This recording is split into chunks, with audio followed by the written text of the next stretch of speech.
నేను యూనిక్గా ఉంటుందని తాంజా స్టైల్ పెయింటింగ్ వేద్దామని వేస్తున్నానండి. దానికోసం ఒకటి సెలెక్ట్ చేసుకున్నాను, డిఎంఎస్ లోగో సెలెక్ట్ చేసుకున్నాను.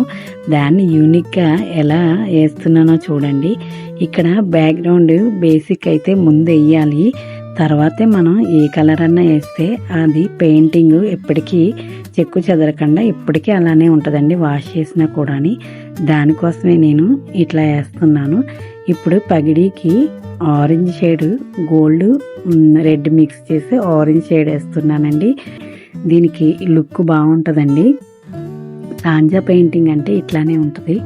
ఇట్లా stone Lay's stones, 3D painting ఇవన్నీ వేస్తేనే దీనికి తాంజా లుక్ వస్తుంది.